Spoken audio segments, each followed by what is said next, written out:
Hey, working moms, let's talk about paid family leave and childcare benefits. Did you know that 1 in 4 women return to work after 2 weeks of giving birth? 2 weeks. I can't even imagine that. And the reason why is that we are one of the only countries that doesn't have paid family leave. Today on the podcast, I am speaking with Orli Cotel from Moms First about systemic changes that need to take place in America to support working moms in the workforce. Now, most of the time on this podcast, I talk about what you can do at an individual level to have the life that you want to have, to not choose between work and home, to advocate for yourself, to say no, to get over those big feelings, to change your mindset. But today on the podcast, we're focusing on what needs to happen in our companies, in our culture, and in our legislation. You're not going to want to miss this. All right, working moms, let's get to it.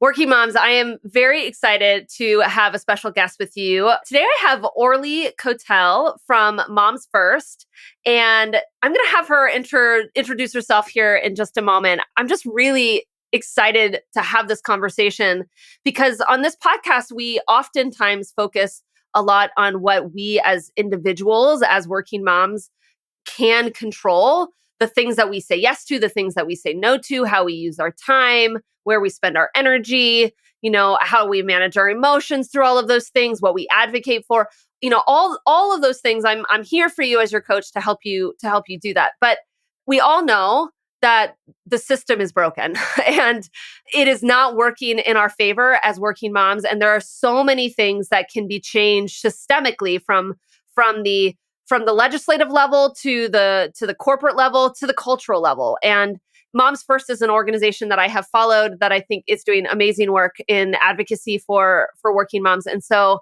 I invited Orli onto this podcast to share her wisdom and talk about what is ultimately a crisis here in America. And so I'm just excited you're here to pick your brain and to have this really honest conversation around both paid family leave, childcare, and everything related to working moms. So thanks for being here.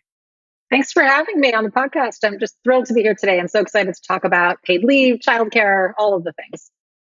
Yeah, so good. Tell us a little bit about yourself. I know I just learned you have 2 kiddos, but tell us a little bit about what you do. I know you do advocacy work, I think across the board, not just at Moms First, but I'm not really sure. So tell us a little bit about you. Sure. Yeah. Well, I've been in the advocacy space my whole career. I started off working on climate, environmental issues.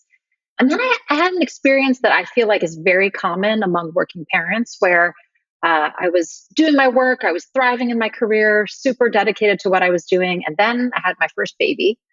And I was home on parental leave and just completely shocked by how intense that experience was. And I remember thinking, if it's this hard for me, and I had all the privilege, I had racial privilege, socioeconomic privilege, I had a spouse who also had parental leave. If it's that hard for me, then what is it really like for someone who is working a minimum wage job at Walmart, trying to make ends meet?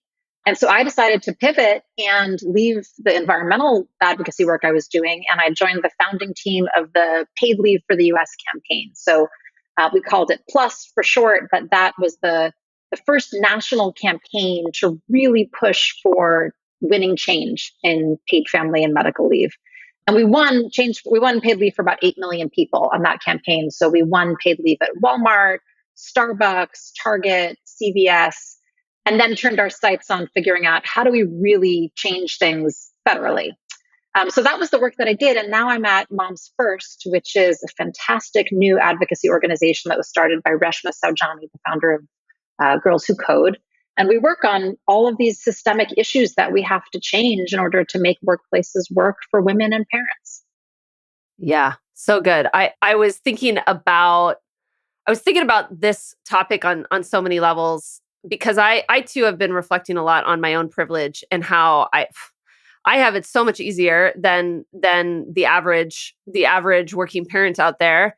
And yet I just went through like what I call the summer camp scramble, like the worst, awful experience yeah, of trying to figure out what to do with my kids over the summer. limited options, don't want to pay an exorbitant amount, can't afford to pay an exorbitant amount, want my kids to be happy, not to have like a terrible summer where they hate going, which is what happened last year. They absolutely hated going to where they wanted to go, where the only option I had at the time.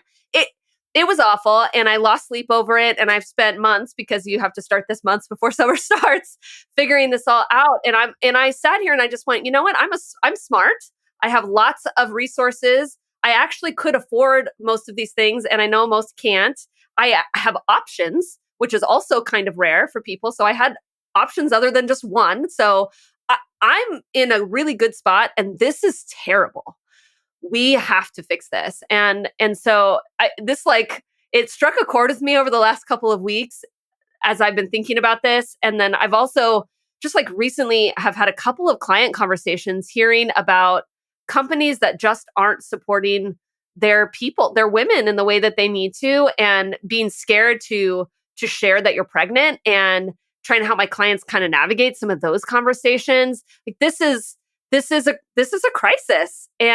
And I've always kind of come back to, since I was just telling you before we recorded this, I'm really ignorant on a lot of these conversations that are going on. I'm trying to start really educating myself on what's out there and the issues that are there, and what's available, and all these different things. But one of the things that has really struck me when I first became a mom, which is now, almost 10 years ago at this point, was how what is really required is this cultural shift in America. It's required like across the board in terms of valuing more working moms, working parents generally, and how the discrepancy between pay, not just between women and men, but between work moms and women that don't have any kids, and so much disparity between these two things. And so I wanted to start here at this cultural level, because that is something that I have been thinking a lot about, and I'm curious what I know Moms First, that's one of their pillars, is talking about a cultural shift for sure. And so what do you see as being the culture shift that really needs to take place in America to better support working moms? That's a great question. I mean, look, it starts with changing the conversation so that it's not about individual mom guilt, right? How many moms do you know who are locking themselves in their bathroom to cry, right? Who are thinking that, like with the summer camp mess that you just described, which is a total nightmare for a lot of working parents, thinking that they can just like Excel spreadsheet their way out of this mess. If I just had the perfect Excel spreadsheet, then I could figure this out, right? It's my fault because I'm not organized enough. No, the system is stacked against us, right? And Reshma Saujani, our founder, talks about this a lot. If you look at the fact that the standard acceptable working day in our culture is 9 to 5, and that's not true for everyone. There's tons of frontline workers and people who have different shifts. But let's just say culturally, we talk about 9 to 5 as work, right? And school is 8 to 3 or 8 to 2 in some places, right? So from the minute you wake up in the morning, the system is already stacked against you. So you can't Excel spreadsheet your way out of that mess, right? No, we can't change time and the way all these systems work on some level. Right. And you're expected to work 12 months out of the year, but then there's 10 weeks where there's literally no school, right? So all that is to say that these are systemic problems. And so we need systemic solutions. And the cultural conversation has entirely been about individual solutions. But when you try to solve systemic solutions with individual problems, what you get are moms locking themselves in the bathroom to cry, thinking it's their fault and wondering why it's not changing, right? So part of what we're doing is figuring out, how do we get those systemic changes in place? And there's different tracks for that. It looks like change in our workplaces so that we can make workplaces work for women and parents. It also looks like public policy change, like every other single country on earth that has acknowledged that these are economic issues by saying we're going to have paid family leave. I mean, literally, the US is the only nation other than Papua New Guinea in the entire planet that does not have paid family leave. So in this country, we're so far behind in that conversation. And I actually think it's intentional, because the more you can keep the focus on individual people's problems, the less responsibility folks in power have to actually take for changing it. And that's what we're trying to do. Yeah, I love that.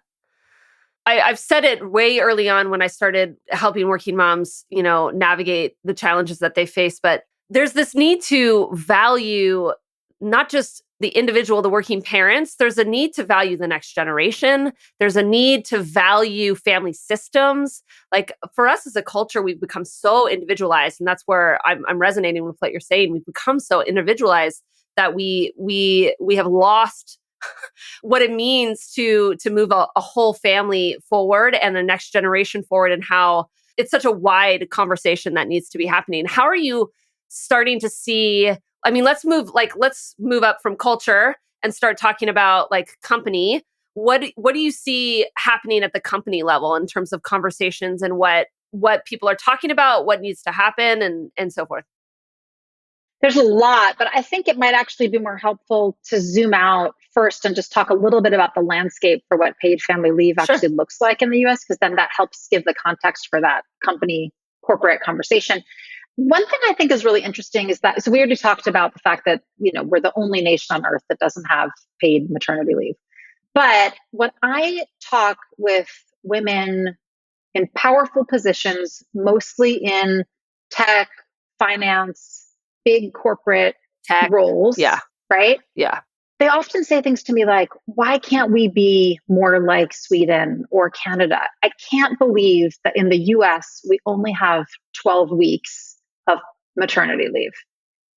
And what I have to share with them is that we don't have 12 weeks of maternity leave in this No. country. I mean, people in certain jobs definitely have, it's become table stakes at a lot of employers to provide at least what we call high quality jobs, professional class jobs. Yes, they'll have some paid leave.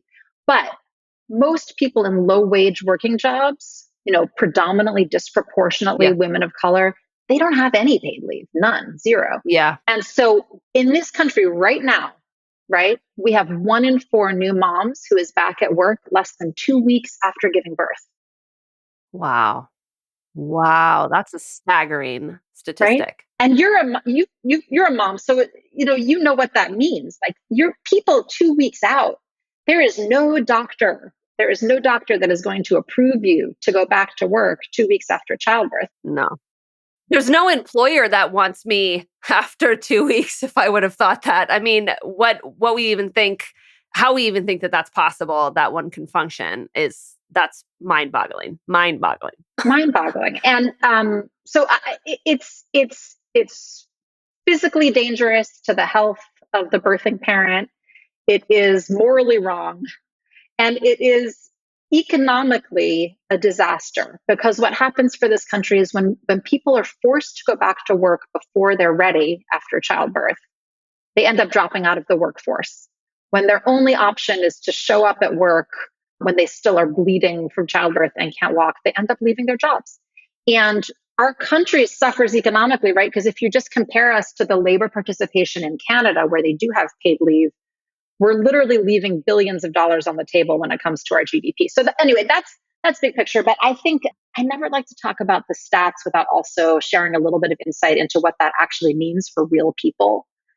Yeah, because that's, I hear all those numbers and I hear something, but I want to see like the person in front of me on Yeah. some level as well. So I hear Yeah. you. So I can Yeah. paint that picture for you, but just brace yourself, because this is an emotional roller coaster here.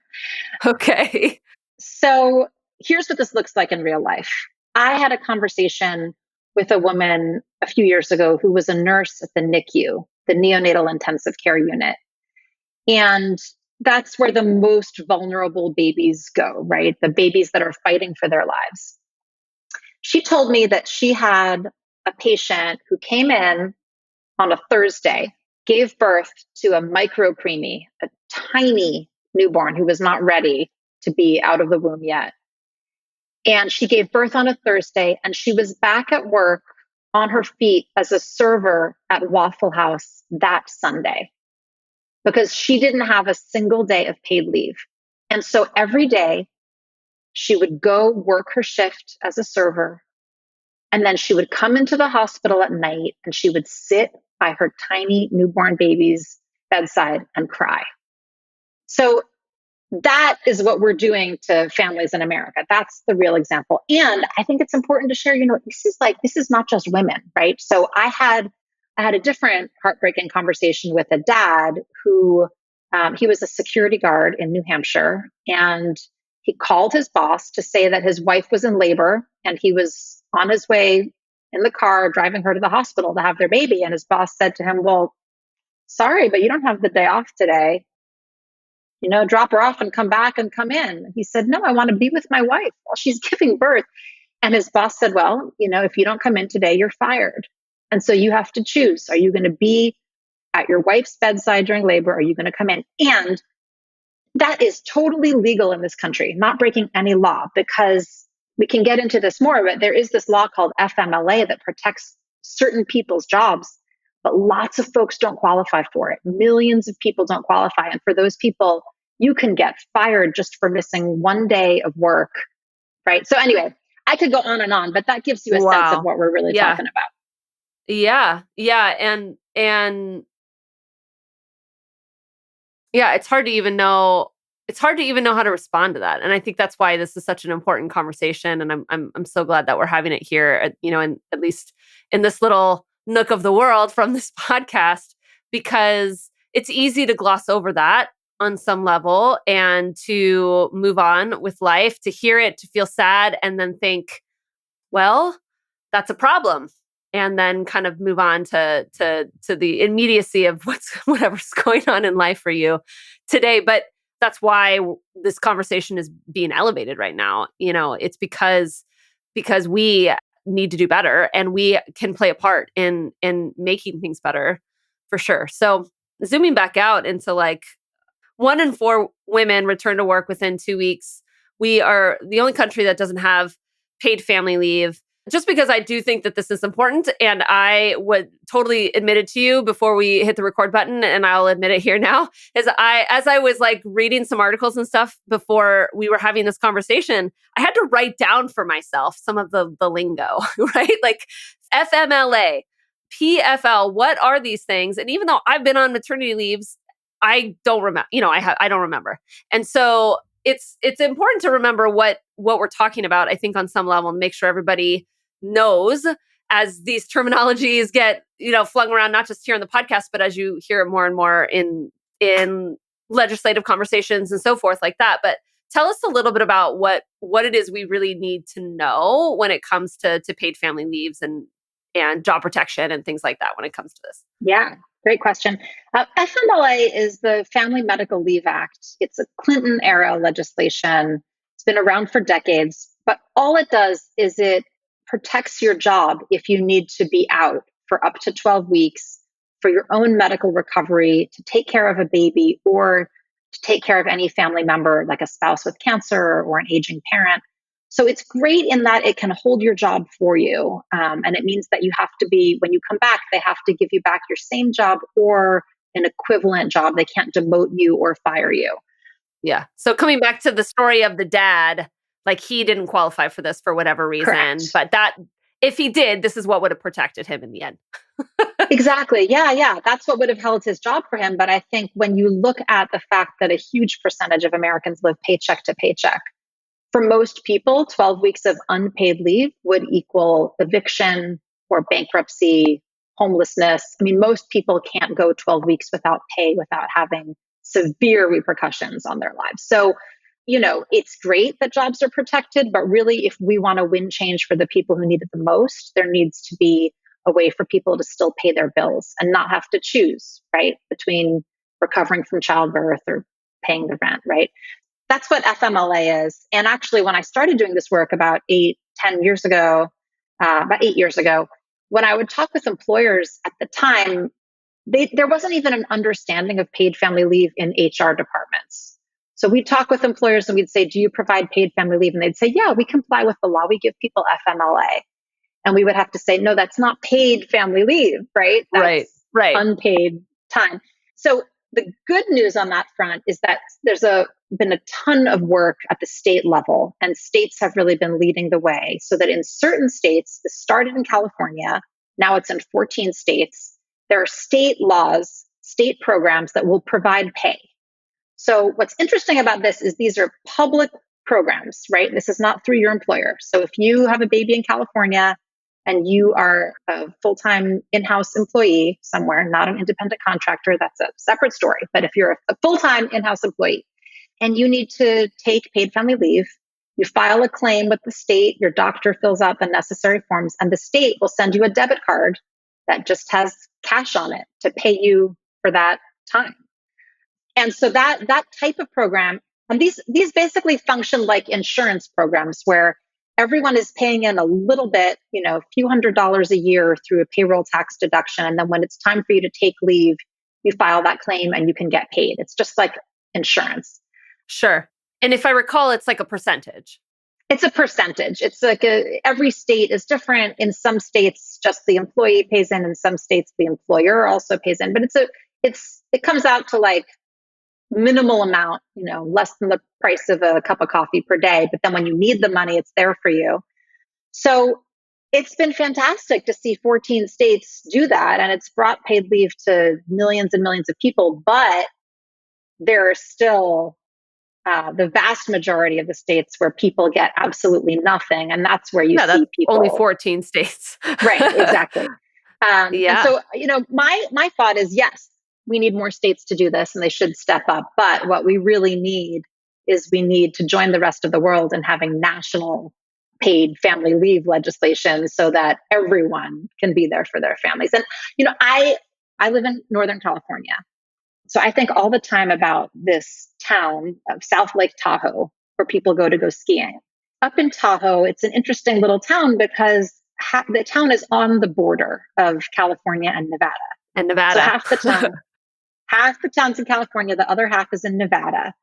And I think about the fact that you could have two neighbors that work at the same type of job and live in the same town and do the same stuff and they're friends and their kids play. But when one of them has a baby on one side of that border, she's in California and she gets paid leave, right? The one on the other side is in Nevada. She doesn't get paid leave. That's ridiculous. Yeah. So, that is absolutely ridiculous. Yeah, for sure. And it's no wonder people then might pick up and move or decide. I mean, we make big choices. I don't even think when I was 10 years ago, when I was having my first maternity leave, my second one, I was an independent, I owned my own business. So it was like a completely different story. But with the first one, I just thought this was the way it was. I mean, I think I've lived in that era for a long time of just, it's just really complicated and hard. And you're constantly, it just is what you do is that you take a 60% pay cut because I do live in California. So I did receive that. And we just take a pay cut and it kind of sucks, but this is like life. It's kind of a way. And it has only in the last year or two really like settled in how much I just assumed that on some level instead of believe that it could be better and see how other countries function and say other people have figured it out. We could do better, and now in retrospect, even thinking back to some of the repercussions that came to me, I didn't even think about it at the time. I agreed with it at the time. I didn't get a bonus the year that I came back. And we didn't even talk about it, but I assumed it was because I was gone for 4 months, and I just went, oh, well, that makes sense versus like, hold on, wait a second. That doesn't make sense at all. And I've done amazing work in the time that I'm here. And I definitely deserve, the bonus or whatever it was. But there's this complacency that we have about this again, coming back to like a cultural shift that has to happen, that we have to believe that we could do better and we deserve better to start making some change. 100%. Yeah. And also it drives me absolutely nuts when I hear people talk. They say things like, well, I want to acknowledge I was so lucky to have my 12 weeks of paid leave or whatever. And like, yes, it's good to acknowledge privilege, but we got to stop thinking so small and feeling lucky with 12 weeks of paid leave, right? It's true that there are people that are less fortunate, but you don't have to look to Sweden to see what countries are doing. I mean, Canada, right? Canada extended their paid leave a few years ago from 12 months to 18 months because their lawmakers acknowledged that 12 months wasn't enough for some people, right? And so that I just feel like we have to really, this is not just about paid leave. This is about moms in general and women in general. Like we have to feel empowered to ask for what we really need and deserve. And society has told us that we shouldn't talk about our needs and that what we deserve is so small that we're out there being thankful for crumbs and like, I am done with crumbs, right? Like we Yeah. need the whole thing. We need the supports, and we need it because we are holding up this economy, right? I'll tell you another thing that really drove me wild is, a couple of years ago when there was this Build Back Better legislation, which was this big economic recovery package from COVID, and paid leave was on the table for a while. Like they were thinking about doing national paid leave as part of that bill. And they went ahead and they invested in all of these infrastructure projects, building roads and bridges, and this was like the actual conversation around it was saying, we're investing in roads and bridges because these help people get to work. And our economy needs roads and bridges so people can get to work. But when it came to paid leave and childcare, like we need paid leave and childcare so women can get to work, right? This is core infrastructure for our economy, but it's not being treated that way. And so it ended up on the cutting room floor of that legislation. And our lawmakers, they need to stand up for women that have been holding up this economy, the frontline workers during the pandemic that kept everything moving. As soon as the pandemic was over, what do they get in return? So we got to fight for them. Yeah. I love this. I wrote this down. Core infrastructure. Childcare is core infrastructure. It has to be core infrastructure for parents. We learned that in COVID more than we probably ever had before, how core it actually is, as we saw, a massive leave of women in particular leave the workforce during that time to take care of children because we didn't have it at the time. And I know that Moms First has just done quite a lot around talking about childcare and childcare benefits and really rising that conversation up. So now we've talked about, FMLA, which is about job security. We've talked about paid family leave, which is something entirely different. And now we're talking about childcare benefits, which is another kind of conversation out there that seems to be on the rise as well. What's kind of happening at the legislative level as we talk about childcare and the childcare crisis? Well, I wish more was happening at the legislative level. I mean, I think we're still at the point that we're doing what I would consider case making, right? We're trying to really Okay. show that there is clear economic benefit. And a lot of what we're doing at Moms First is working directly with employers to help them create and expand childcare programs. And I would say childcare now is really where paid leave was like a decade ago, in that most employers still don't provide it. And when I talk with employers, they don't even know what I mean when I say a childcare benefit, right? So they'll say things like, we don't provide childcare because we don't have an in-house daycare.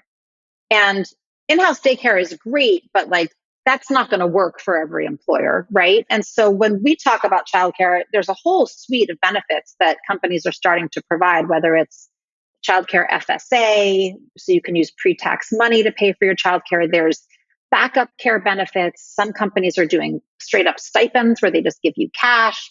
Some companies are helping employees with like tools that help them find childcare because that can be hard.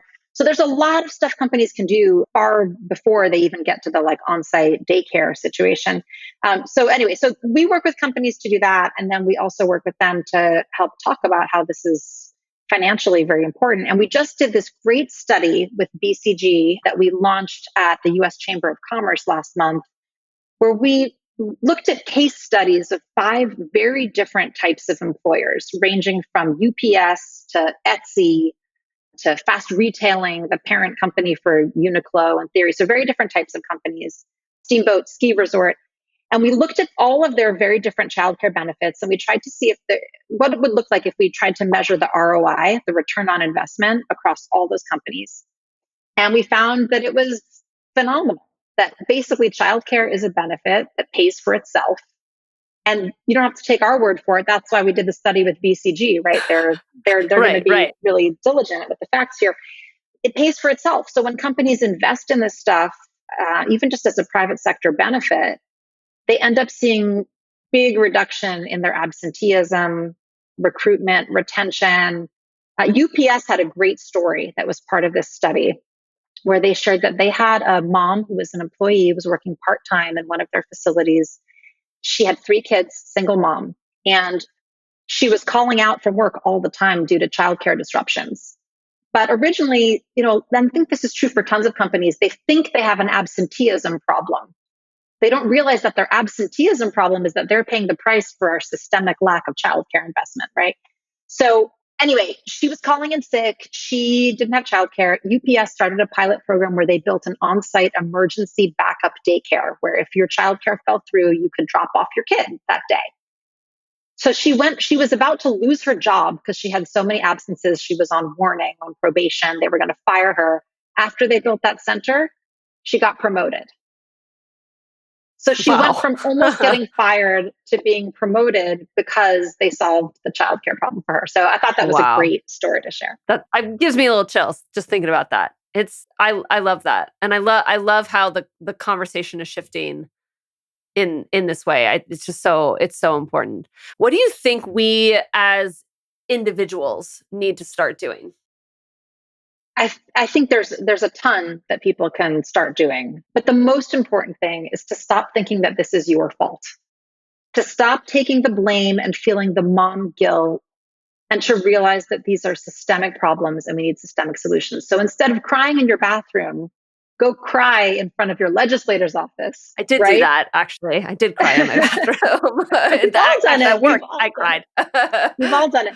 Yes. But so I think there's what we can all do is we can become advocates in our workplaces and we can become advocates for public policy. And what that looks like, Moms First runs a program where anyone who wants to try to help encourage their workplace to improve their paid leave or childcare, we run a free workshop. You can sign up, you can join it. We will train you and give you all the tools and the skills and the tactics that you need. And then you can go and be part of our workforce that's going out there and trying to talk to HR and get them to change. But then on the public policy side, we need to get loud, right? We need our lawmakers to hear from us and to stop thinking that it's just like a nice side dish that they can serve sometimes to women. Like we are the main course. We are keeping this economy going, and they need to be doing things like passing national laws that will support Mm, us. yeah. What you mentioned this before, actually. I'm glad that you brought this back up because it resurfaced it as a question in my mind, which was you talked about how much of an effect on our economy the lack of paid family leave and childcare and so forth is having. And I'm curious, without getting probably too technical, what do you see as that impact? What should we know about the impact that that's having? I mean, just it's real. It's an impact on our GDP, right? It's billions of dollars that our economy is leaving on the table because women aren't participating in the workforce because they drop out after having kids and they can't get back in. When women have more time to be able to heal from childbirth and bond with their babies and feel comfortable getting care for their kids, they will return to work, right? I mean, many people want to, but no one's going to return to work if they feel like there's any way not to avoid it. If they feel like their baby's not ready, if they feel like they're not ready, right? So anyway, what we see in all these other countries is when they provide longer paid leave and better childcare, women go back to work. And in Canada, I think this is a really interesting piece of the puzzle. They've also instituted a program where they have $10 a day childcare. They're investing in their childcare system to it's only $10 a day, but they can do that because they have longer paid leave. So when you look at part of the crisis that we face with childcare, the most expensive part of the childcare system is the infant until age, 18 months. They have different ratios of care rate. That's the most expensive. So if they have paid leave for a year and parents can be home with their baby, then they only have to solve for the less expensive part of childcare. But I also think, we can't talk about the change we need to win for moms without also talking about the change we need to win for dads. Okay. Tell us a little bit about that. I think that's a really important piece. There are tons of companies that are now providing maternity leave, and that's great, but they're still leaving out dads or they're leaving out non-birthing parents. And I always think about, Anne Marie Slaughter has this quote that I come back to over and over where she says, we can't, I'm gonna mess up the quote. So this is a That's paraphrase, okay. but something along the lines of, we won't win equality for women in the workplace if we don't also have equality for men at home. And what that looks like, if you're in a heterosexual relationship and you are a woman who is working full time, but then you also have to come home and do the full shift at home, all the childcare, all of the, right? I mean, we all have been there or know someone who's there. That is impossible. But when men get involved and take on a much bigger role in doing work in the house, it enables women to thrive in their careers too. And so that doesn't happen unless men take paternity leave. Like that, the first few months of welcoming a new baby is when you set all of the patterns for caregiving in your house. And I can talk about my own life and kind of how this played out for me that, my husband had paternity leave. And when our second baby was born, he was at an employer that gave him 4 months of paternity leave. And so we took that first month together so he could really help me recover from childbirth. And I had some medical stuff I needed to deal with. And it was really helpful to have him there. And then he went back. I was home with the baby. And then when I went back to work, he stayed home for 3 months with the baby. And that enabled me to go back to job feeling very confident, back to work feeling confident because I knew the baby was with her dad. But B, he developed such a close bond with her and had to learn how to do all the things. There was none of this like, I hate when men say like, well, my wife just plans the birthday parties because she's better at it. She's better at that type of thing. And like the man saying this is like an executive who manages like 20 people at work. I'm like, you can definitely handle the complexity of a 4-year-old birthday party. Like, right? Yeah, yeah, But definitely. like that pattern gets set in that early time. And then for years, when our daughter would wake up in the middle of the night, she would call out and she would go, Mama Dada, Mama Dada, because she knew either of us could come meet her needs, right? Yeah, I love that. I love that.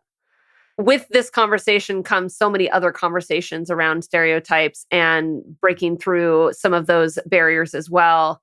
Certainly that's a lot of conversation I have with women who, yeah, the dad says that, but the mom believes it as well. Like I'm just better at this and so I do it and we take on all these things. And that's like there's a lot that we as women have to kind of break through some of that as well. Coming back to like owning my own ignorance and my own about my own leaves and my own what I could advocate for and what I couldn't, and just kind of the complacency of this is just the way it is instead of saying, no, that's not the way I want it to be. And so I get to be a part of that conversation on how I change that moving forward. Certainly in my own family unit, but then, beyond that as well. I want to circle back to coming just because I've never really thought about, again, I admit I came into this conversation doing some research and have been much more interested in this conversation in the last several months, but still very ignorant. And to your point, you said there's almost no way I could ever really get well versed in it. It's super complex, obviously. But circling back to this idea that we have less women in the workforce and that that's a problem. And I'm curious how that compares. Maybe you know this statistic, maybe you don't. And maybe there's been studies or maybe there haven't, I don't really know. But because we have a lack of women in the workforce, how does that stat compare in America to other countries? Do we have less women in the workforce at We various do. levels in comparison to other countries as much as we can compare that? Yeah, it's a little bit outside of my area of expertise. I don't have great stats on it, but I do know like one of the best points of comparison is Canada. We have very similar economies, similar. There are a lot of similarities between us and Canada, and they just have more women in the workforce than we do. And economists attribute that to the social policy like paid family leave, childcare, all the other stuff that enables people to do that. I mean, I would assume then that would go to all of the various subcategories of women. So women of color, and like we see more women up top in higher ranks in business. We see women just there isn't as much probably of a separation between the types of jobs, the levels of jobs and pay as we that's probably in Canada. I would assume that's Yeah, across the I mean, board. I would say the cultural conversation in our country around women in the workforce has largely been about how do we raise the ceiling? How do we get more women in the C-suite? Why are there only a few CEOs that are women of Fortune 500 companies? How do we change that? And that is a very important conversation. And I think it is morally irresponsible to have a conversation about raising the ceiling without also talking about raising the floor. And I think that our our focus on working women is about this sort of stereotype of a white woman in a suit in a corporate setting. But working women are all kinds of different jobs, right? I mean, and the pandemic really, I think, opened up the cultural conversation around what it means to be a frontline worker, the folks that are really fueling our economy and are essential to our functioning.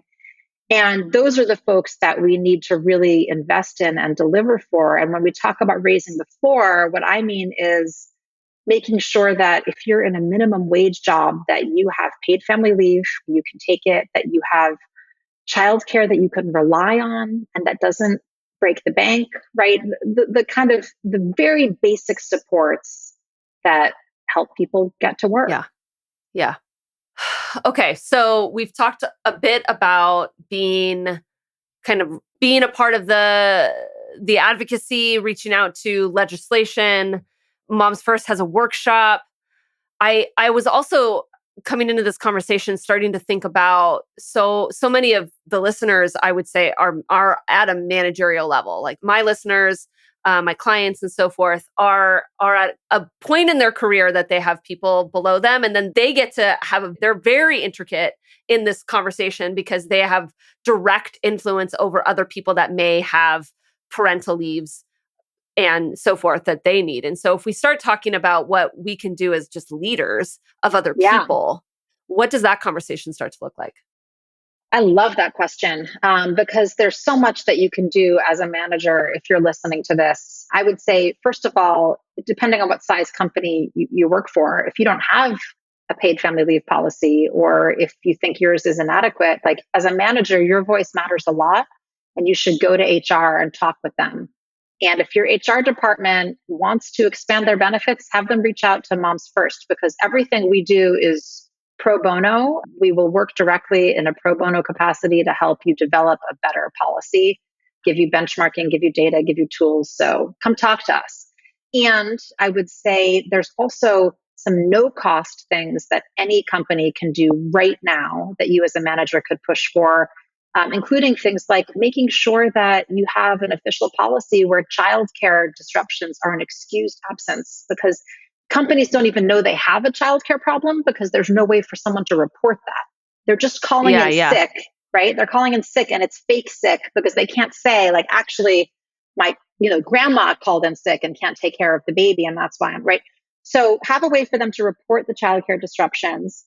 And then as a manager, there's a lot you can do directly with your direct reports. I would say, first of all, if you have any men who are your direct reports, and they come to you and they say that their partner's expecting a baby, you need to encourage them to take their full paternity leave because as long as it's only women that are really taking full advantage of their leave, it becomes kind of a liability for women in the workplace where people don't want to hire women or they don't want to promote women because right.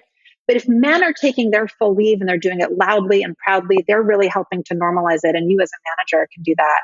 And then the other thing I always encourage people to do if you're a manager is in every check-in, this is especially important when your employees are parents, but it actually is great for any employee. But you should end every one-on-one meeting with the line, is there any other feedback that you have for me about what I can do to help support you? And just ask it as an open-ended question. And you'll Open be so question.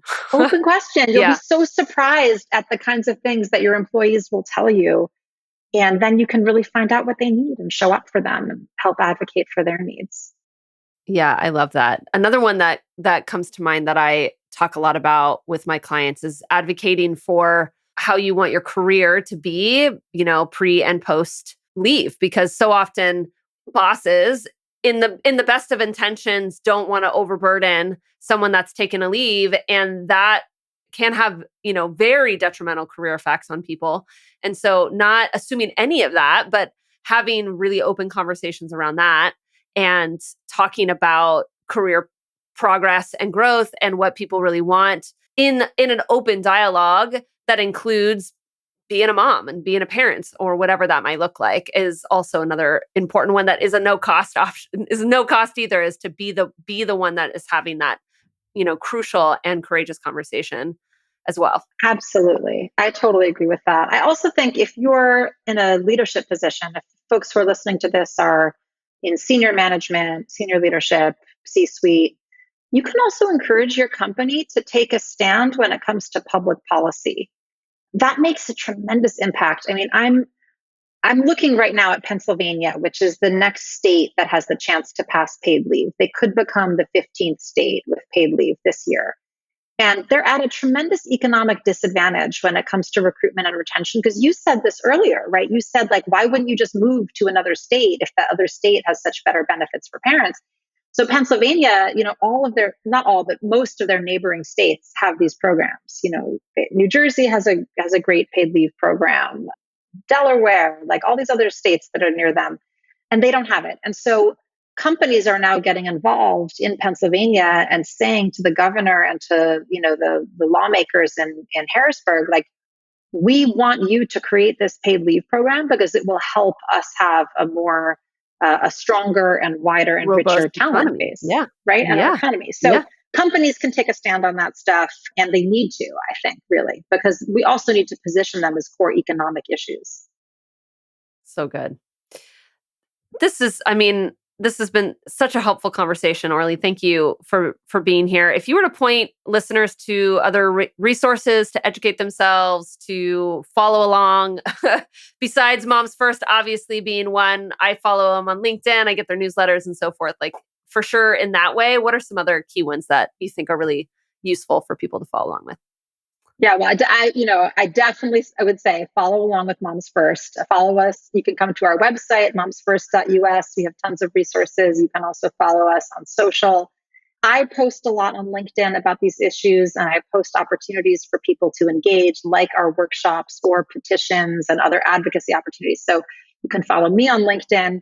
I think recently I followed you and saw a post around. I think it was with you around company transparency on paid family leave, so that people can make hiring decisions or decisions to seek out companies that have transparent leave policies, so that if you're pregnant, because there's lots of women looking for jobs that are pregnant and they're at a huge disadvantage because of all these things that we're talking about. But anyway, so I know there's been a lot of work that's happening right now to get companies to be more transparent about this as a part of their hiring process and so forth. So I followed along, and that set me down a great rabbit trail of looking into that issue in particular. So for sure, you're a good one to follow.